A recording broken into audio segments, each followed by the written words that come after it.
ಅವನ ಹತ್ರನೇ ತರಿಸ್ದೆ. ಯಾರ ಹತ್ರ? ಭಿಕ್ಷೆ ಬೇಡವನ ಹತ್ರನಾ? ಹೌದು. ಅಂದ್ರೆ ಏನೇ, ಅವನ್ ಭಿಕ್ಷೆ ಬೇಡ್ಕೊಂಡು ತಂದಿದ್ದು ನನಗ್ ಕೊಟ್ಟಿದ್ಯಾ? ಹೌದು. ಪರಿಸ್ಥಿತಿ ಗೊತ್ತಲ್ವಾ, ಏನು ತಿಂದಿಲ್ಲ ಅಂದ್ರೆ ಪ್ರಾಣನೇ ಹೋಗುತ್ತೆ. ಯಾರು ತಂದ್ರೆ ಏನು, ತಿಂಡಿನೇ ತಾನೆ, ತಿನ್ನಿ. ಕೊನೆಗೂ ಎಂತ ಪರಿಸ್ಥಿತಿಗೆ ತಂದೆ. ಭಿಕ್ಷೆ ಬೇಡೋ ಸಮಸ್ಯೆ ಇರಲ್ಲ ಅನ್ಕೊಂಡೆ, ಕೊನೆಗೂ ಭಿಕ್ಷೆ ಬೇಡೋನ್ ಕೈಲೇ ತರಿಸಿ ಆ ಆಸೆನೂ ನೆರವೇರಿಸ್ಬಿಟ್ಟೆ ಬಿಡು. ನಿಮ್ ಮಗನ್ ಬಿಡಿಸ್ಬೇಕು ಅಂದ್ರೆ ಮೊದ್ಲು ನೀವು ಜೀವಂತವಾಗಿರ್ಬೇಕು ಅಲ್ವಾ, ಅದನ್ನ ನೆನ್ಪಿಟ್ಕೊಳ್ಳಿ. ತಿನ್ನಿ. ಇನ್ನೇನ್ ತಿನ್ನೋದು?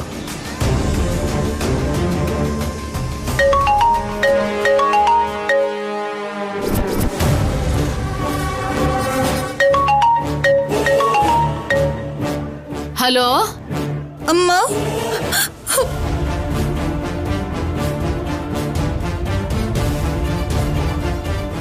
ನಿನ್ಗೇನಾಯ್ತೆ? ನೀನಲ್ಲಿ ಚೆನ್ನಾಗೇ ಇದೆಯಾ ಅಲ್ವಾ? ನೀನ್ಯಾ ಕಳ್ತಾ ಇದೀಯಾ? ನಿಮ್ಮನ್ನ ದಿಕ್ಕಿಲ್ದಿರೋ ಹಾಗೆ ಮಾಡಿ ಆ ಕಲ್ಯಾಣಿ ಶೌರ್ಯ ಹ್ಯಾಪಿಯಾಗಿದ್ದಾರೆ. ನನ್ಗಂತೂ ತಿಂಡಿ ಕೂಡ ಸೇರ್ತಿಲ್ಲ ಅಮ್ಮ. ಕಣ್ಣು ತುಂಬಾ ನೆತ್ತೆ ಕೂಡ ಬರ್ತಿಲ್ಲ. ನಮ್ ಬಗ್ಗೆ ನೀನೇನು ಚಿಂತೆ ಮಾಡ್ಬೇಡ. 4 ತರ ತಿಂಡಿ, 2 ತರ ಸಾಂಬಾರ್ ಜೊತೆ ಒಳ್ಳೆ ತಿಂಡಿ ತಿಂತಾ ಇದೀವಿ. ಇಲ್ಲಿ ನಮ್ಗೆ ಯಾವ ಸಮಸ್ಯೆನೂ ಇಲ್ಲ. 1ಕ್ಕೆ 10 ತರ. ಕಾಲ್ ಆಚೆ ಹಿಡ್ದೇನೆ ನಮ್ಗೆಲ್ಲ ಬರ್ತಾ ಇದೆ. ಏನಮ್ಮ ತಮಾಷೆ ಮಾಡ್ತಿದ್ಯಾ? ಅಲ್ಲಿ ಸಿದ್ದು ಜೈಲಲ್ಲಿದ್ದಾನೆ, ನೀವೆಲ್ಲೋ ಇದ್ದೀರಾ. ಅಷ್ಟು ವೆರೈಟಿ ಟಿಫಿನ್ನು, ಅಷ್ಟು ತರದ ಸಾಂಬಾರು ಎಲ್ಲಿಂದ ಬರುತ್ತೆ? ಏನೋ ಬರ್ತಾ ಇದೆ ಬಿಡೆ. ತಿಂತೀವಿ, ಮಲಗ್ತೀವಿ. ಅಲ್ಲಿ ನಿನ್ ಸಮಸ್ಯೆ ಏನ್ ಹೇಳು? ಏನಿದೆ, ನೀವಲ್ಲಿ ನೋವು ಪಡ್ತಿದ್ರೆ ಇವರಿಲ್ಲಿ ಸಂತೋಷವಾಗಿದ್ದಾರೆ. ಅದನ್ನ ನೋಡಿ ತಡ್ಕೊಳಕ್ಕಾಗದೆ ನಾನು ಒದ್ದಾಡ್ತಿದ್ದೀನಿ. ಚಿಕ್ಕಮ್ಮ, ನೀವು ನಮ್ಮ ಬಗ್ಗೆ ಏನು ಯೋಚನೆ ಮಾಡಬೇಡಿ. ಹೇಗಾದ್ರೂ ಸಿದ್ದುನ ಮೀಟ್ ಮಾಡ್ತೀನಿ. ಸಿದ್ದು ಮಾತ್ರನೇ ಯಾವುದಾದ್ರೂ ಕ್ರಿಮಿನಲ್ ಐಡಿಯಾ ಕೊಡೋದಕ್ಕೆ ಸಾಧ್ಯ. ಸರಿ, ಏನೋ ಒಂದು ಮಾಡಿ. ಇವ್ರನ್ನ ಹೀಗೆ ನೋಡೋಕ್ ಮಾತ್ರ ನನ್ನಿಂದ ಆಗ್ತಿಲ್ಲ.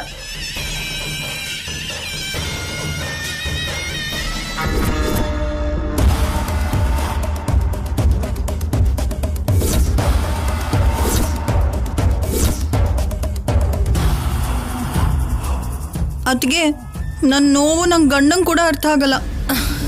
ನೀವಾದ್ರೂ ಅರ್ಥ ಮಾಡ್ಕೋತೀರಾ? ನಿಂದೇನೇ ಗೋಳಿವಾಗ? ನನ್ನ ತಮ್ಮ ಏನೋ ಜೈಲ್ ಪಾಲಾಗಿದ್ದಾನೆ. ನಮ್ಮಮ್ಮ ಎಲ್ಲಿದ್ದಾಳೋ ಗೊತ್ತಿಲ್ಲ. ಅವ್ರು ಹಾಗಾಗೋದಕ್ಕೆ ಕಲ್ಯಾಣಿನೇ ಕಾರಣ ಅಲ್ವಾ ಅಂತ ನನ್ನ ಕೋಪ, ನೋವು ಎಲ್ಲ. ನಾನು ಕೋಪ ಮಾಡ್ಕೊಂಡ್ರು, ಬೇಜಾರು ಮಾಡ್ಕೊಂಡ್ರು ಮಾಡೋಕ್ಕಾಗೋದೇನಿದೆ? ಏನ್ ಮಾಡೋಕ್ಕಾಗ್ದಿರೋ ಅಸಮರ್ಥೆಯಾಗಿ ಎಲ್ಲ ಸಹಿಸ್ಕೋತಿದ್ದೀನಿ.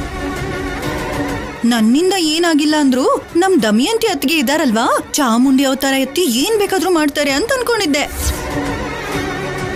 ಆದ್ರೆ ಬರ್ತಾ ಬರ್ತಾ ನೀವ್ ಕೂಡ ನನ್ನ ಹಾಗೆ ಆಗ್ತಾ ಇದ್ದೀರಾ. ಏನೇ ಹೇಳ್ತಾ ಇದ್ಯಾ? ಇಲ್ಲ ಅಂದ್ರೆ ಇನ್ನೇನತ್ತಿಗೆ, ನಿಮ್ ಕಣ್ ಮುಂದೆನೆ ಕಲ್ಯಾಣಿ ಶೌರ್ಯನ್ ಕೈ ಹಿಡ್ಕೊಂಡು ಹೊರಗಡೆ ಹೋದ್ಲು. ತಡಿಯೋಕಾಯ್ತಾ? ಇವಾಗಾಗ್ಲೇ ಕಲ್ಯಾಣಿ ತಲೆ ಮೇಲೆ ಹತ್ತಿ ಕೂತಿದ್ದಾಳೆ. ನೀವ್ ಹೀಗೆ ಬಿಟ್ರೆ ನಿಮ್ ತಲೆ ಮೇಲೆ ಹತ್ತಿ ಡ್ಯಾನ್ಸ್ ಮಾಡೋದಕ್ಕೂ ಶುರು ಮಾಡ್ತಾಳೆ.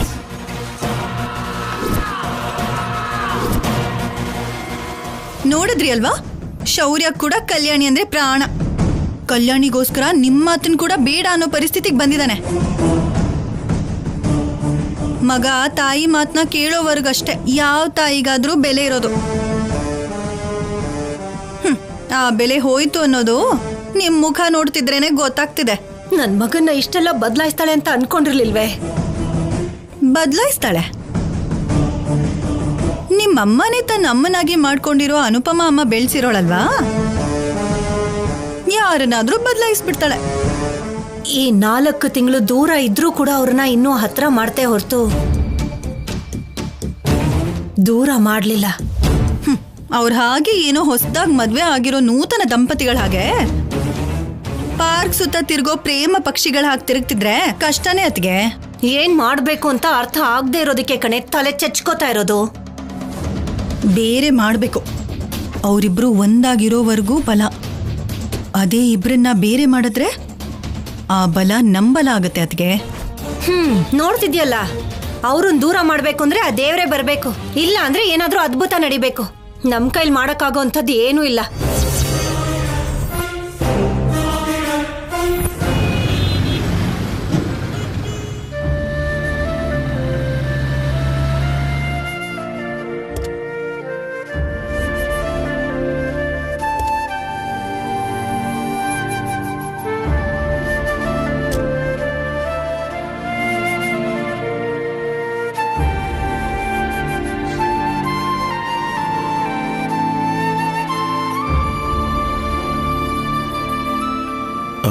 ಮಗು ಇರೋದು ಈ ಹಾಸ್ಪಿಟ್ಲಲ್ಲೇ.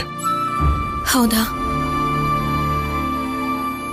ನೇರವಾಗಿ ಇಲ್ಲಿಗೆ ಬರೋಣ ಅನ್ಕೊಂಡೆ, ಬಟ್ ಸ್ಟೇಷನ್ಗೆ ಹೋಗಿ ರಿಪೋರ್ಟ್ ಮಾಡಬೇಕಲ್ವಾ? ಅದ್ರ ಜೊತೆಗೆ ನೀನು ರಿಸೈನ್ ಮಾಡಬೇಕು, ಅದಕ್ಕೆ ಮೊದಲು ಸ್ಟೇಷನ್ಗೆ ಕರ್ಕೊಂಡು ಹೋದೆ. ಹೋಗ್ಲಿ ಬಿಡಿ ಆಫೀಸರ್, ಮೊದಲು ನೀವು ಹೋಗಿ ರಿಪೋರ್ಟ್ ಆಗಬೇಕಿತ್ತಲ್ಲ. ಚಾರ್ಜ್ ತಗೊಂಡಿದ್ದಕ್ಕೆ ಟೆನ್ಷನ್ ಇಲ್ಲ. ನಾನು ರಿಸೈನ್ ಮಾಡಿರೋದ್ರಿಂದ ಮತ್ತೆ ಅಲ್ಲಿಗೆ ಹೋಗೋ ಅವಶ್ಯಕತೆ ಇಲ್ಲ. ನಡಿ ಹೋಗಿ ಮಗು ನೋಡೋಣ.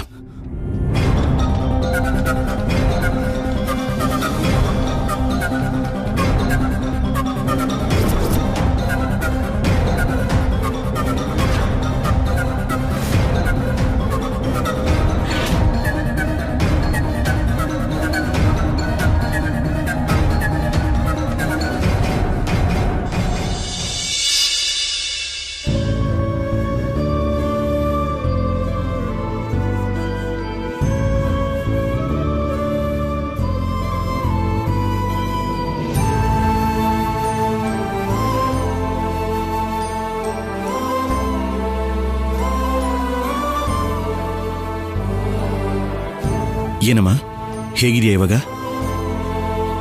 ಸಾರಿ ಕಂದ, ಬೇರೆ ಕೆಲಸ ಇತ್ತು, ಬರೋಕ್ಕಾಗ್ಲಿಲ್ಲ.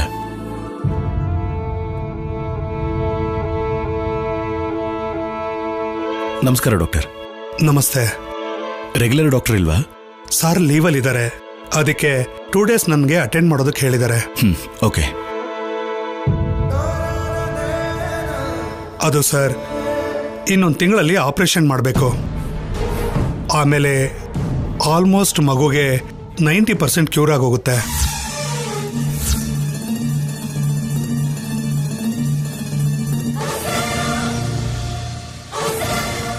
ಆಪರೇಷನ್ ಆದ್ಮೇಲೆ ಕೆಲವು ದಿನಗಳನ್ನು ಬಿಟ್ಟು ನೀವು ಮಗುನ ಕರ್ಕೊಂಡು ಹೋಗ್ಬೋದು.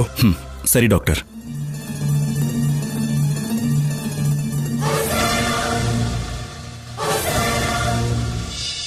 ಏನಮ್ಮ ಹಾಗೆ ನೋಡ್ತಿದ್ಯಾ?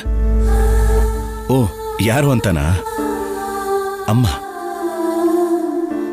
ಅಮ್ಮ ಅಮ್ಮ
ಡಾಕ್ಟರ್, ನನಗೆ ರೆಗ್ಯುಲರ್ ಆಗಿ ಬರೋಕ್ಕಾಗಲ್ಲ.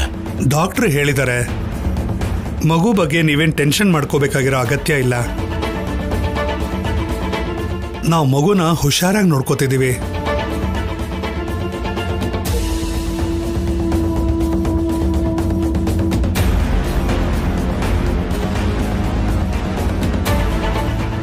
ಯಾವಾಗ ಏನೇ ಅವಶ್ಯಕತೆ ಬಂದರೂ ತಕ್ಷಣ ನನಗೊಂದು ಫೋನ್ ಮಾಡಿ. ಹಾಗೇ ಆಗಲಿ.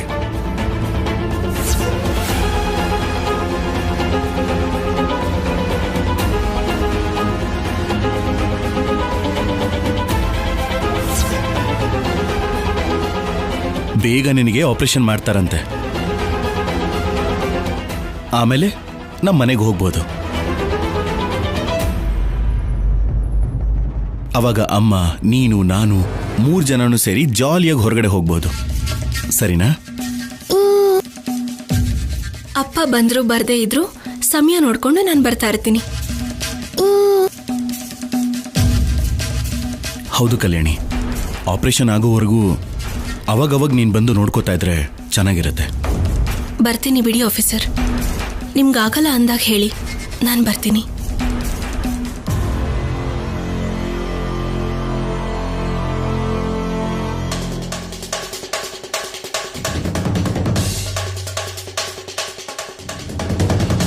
ಡಾಕ್ಟರ್, ನಾವಿನ್ನು ಹೊರಡ್ತೀವಿ. ಮಗು ಹೇಗಿದೆ ಅಂತ ನೋಡ್ಕೊಂಡು ಹೋಗೋಣ ಅಂತ ಬಂದ್ವಿ. Okay sir. ಬಾಯ್ ಮಗಳೇ, ಹುಷಾರು. ಮತ್ತೆ ಬರ್ತೀವಿ. ಅಮ್ಮ ಬಂದಿದ್ದಾಳಲ್ಲ, ಅಮ್ಮನ ಜೊತೆ ಸ್ವಲ್ಪ ಹೊರಗಡೆ ಹೋಗ್ಬೇಕು. ಮತ್ತೆ ಬರ್ತೀವಿ, ಸರಿನಾ? ಹುಷಾರಮ್ಮ. ಹುಷಾರಾಗಿ ನೋಡ್ಕೊಳ್ಳಿ.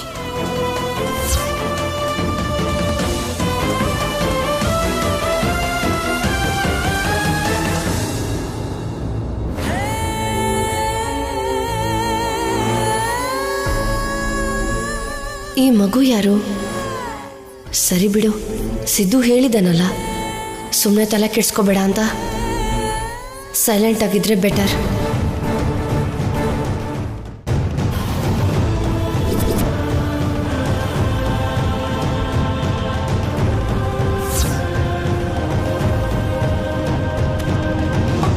ಆಫೀಸರ್, ಮಗು ಇಲ್ಲಿ ಒಬ್ಳೇ ಇರ್ತಾಳೆ.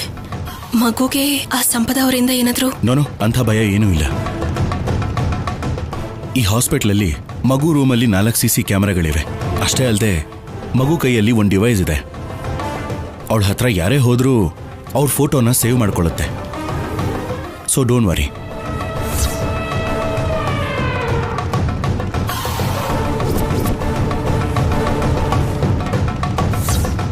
ತುಂಬಾ ಜಾಗ್ರತೆ ತಗೊಂಡಿದ್ದಾರೆ ಅಂತಾಯ್ತು. ನಾಳೆ ಜೈಲಲ್ಲಿ ಸಿದ್ದುನ್ ಮೀಟ್ ಮಾಡುವಾಗ ಈ ವಿಷಯ ಹೇಳಬೇಕು.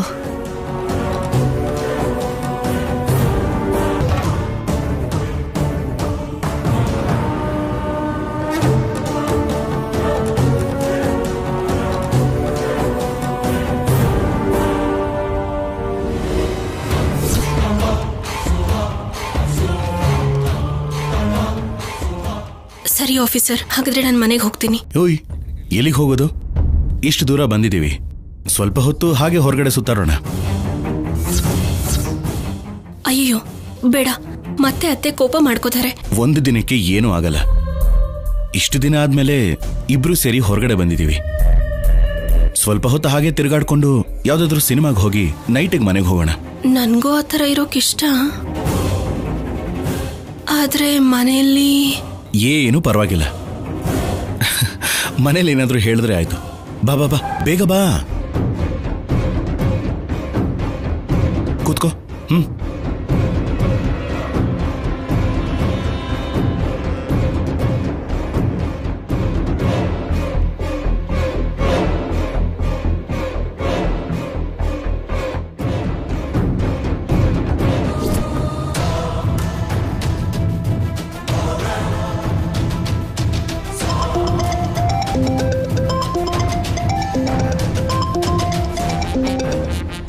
ಹಲೋ, ಹೇಳು ಸಂಪದ. ನಿನಗೀಗಷ್ಟೇ ಕೆಲವು ಫೋಟೋಸ್ ಕಳಿಸಿದ್ದೀನಿ. ಮನೇಲಿ ಜಗಳ ಶುರು ಮಾಡೋದಕ್ಕೆ ನಿನಗಿದು ಉಪಯೋಗಕ್ಕೆ ಬರ್ಬೋದು. ಹೌದಾ? ನೋಡ್ತೀನಿರು. ಉಪಯೋಗ ಆದ್ರೆ ಈಗ್ಲೇ ಬೆಂಕಿ ಹಚ್ಚಲ್ವಾ? ಮತ್ತೆ ಅದೇ ಕೆಲಸ ಮಾಡ್ಬೇಕು ನೀನು.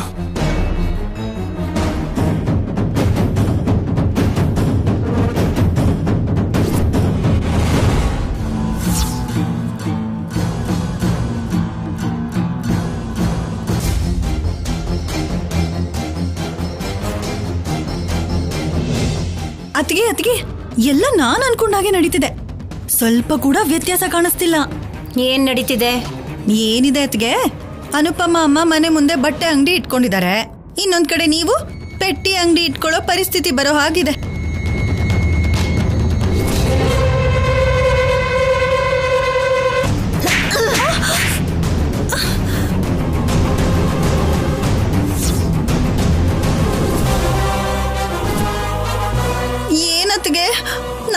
ಹೊಡೆದ್ರಿ? ಇಲ್ಲ ಅಂತಂದ್ರೆ ಇನ್ನೇನೆ? ಮೊದ್ಲೇ ನನ್ ತಲೆ ಕೆಟ್ಟು ಹೋಗಿದೆ, ಮಧ್ಯದಲ್ಲಿ ನಿನ್ ಗೋಳೇನೆ. ನಾನ್ ಅಂದಿದ್ದು ನಿಮಗ್ ತಪ್ಪಾಗ ಅನಿಸ್ತಿದ್ಯಾ? ತಪ್ಪಲ್ದೆ ಹೇಗ್ ಕಾಣಿಸ್ತಾ ಇದೀನಿ ನಿನ್ ಕಣ್ಣಿಗೆ? ಪೆಟ್ಟಿ ಅಂಗಡಿ ಇಟ್ಕೊಂಡು ಸಿಗರೇಟು ಬೀಡಿ ಇಟ್ಕೊಂಡು ಮಾರೋಳ್ ತರ ಕಾಣಿಸ್ತೀನಾ? ಇನ್ನೊಂದು ಸಲ ಹಾಗ್ ಬಾಯಿಗೆ ಬಂದ ಹಾಗೆಲ್ಲ ಮಾತಾಡಿದ್ರೆ ಕೆನ್ನೆ ಊದ್ಕೊಂಡ್ಬಿಡತ್ತೆ. ಇವಾಗ ನನ್ ಕೆನ್ನೆಗೆ ಹೊಡೆದಿದ್ದ ಡೇಟ್ ಅಲ್ವಾ? ಅದಕ್ಕೆ ನಾಲ್ಗೆ ಬಿಗಿ ಹಿಡಿದು ಮಾತಾಡು ಅಂತ ಹೇಳಿದ್ದು. ಬಾಯಿ ಇದೆ ಅಂತ ಬಾಯಿಗೆ ಬಂದ ಹಾಗೆ ಮಾತಾಡೋದಾ? ಅದಲ್ಲ ಅತ್ಗೆ, ಜಾಬ್ ರಿಸೈನ್ ಮಾಡಿ ಬರ್ತೀನಿ ಅಂತ ಹೇಳಿ ಕಲ್ಯಾಣಿ ಹೊರಗಡೆ ಹೋಗಿದ್ದಾಳೆ. ಹೊರಗಡೆ ಹೋದವಳು ಹೋಗಿರೋ ಕೆಲ್ಸ ಮಾಡ್ದೇನೆ ಹಾಯಾಗಿ ಶೌರ್ಯನ್ ಜೊತೆ ಊರೆಲ್ಲ ಸುತ್ತಿದ್ದಾಳೆ. ಆ ವಿಷಯ ನಿಮಗ್ ಗೊತ್ತಾ? ಯಾರೇ ಹೇಳಿದ್ ನಿನ್ಗೆ? ಶೌರ್ಯ ಡ್ಯೂಟಿಗೆ ಹೋಗಿದ್ದಾನೆ, ಅವಳ ಹಿಂದೆ ಸುತ್ತಾಡ್ಕೊಂಡಿರಕ್ಕಾಗತ್ತಾ? ನೀವ್ ಹಾಗ ಅನ್ಕೋತಿದ್ದೀರಾ ಅತ್ಗೆ, ಆದ್ರೆ ಅಲ್ಲಿ ಬೇರೆ ತರ ನಡೀತಿದೆ. ಬೇಕು ಅಂದ್ರೆ ನೋಡಿ.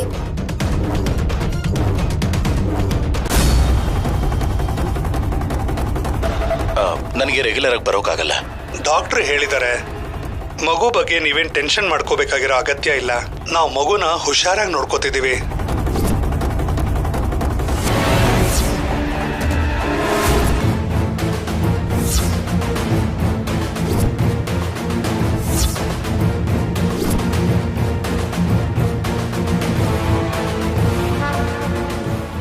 ಅಂದ್ರೆ ನನಗೆ ಸುಳ್ಳು ಹೇಳ್ತಾ ಇದ್ದಾರಾ?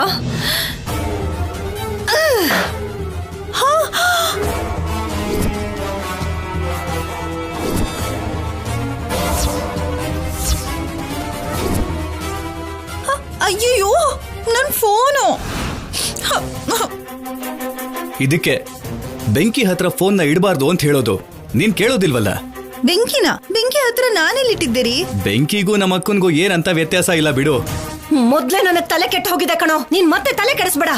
ನೀನ್ ಅಗ್ನಿ ಪರ್ವತ ಅಕ್ಕ, ಯಾವಾಗ್ಲೂ ಉರಿತಾನೆ ಇರ್ತೀಯ. ಮನೆಗ್ ಬೆಂಕಿ ಬಿದ್ರೆ ಆರಿಸ್ಬೋದು, ಆದ್ರೆ ಅಗ್ನಿ ಪರ್ವತ ಆರಿಸೋದಿಕ್ ಆಗಲ್ವಲ್ಲ. ನೀನು ಅದೇ ಟೈಪು.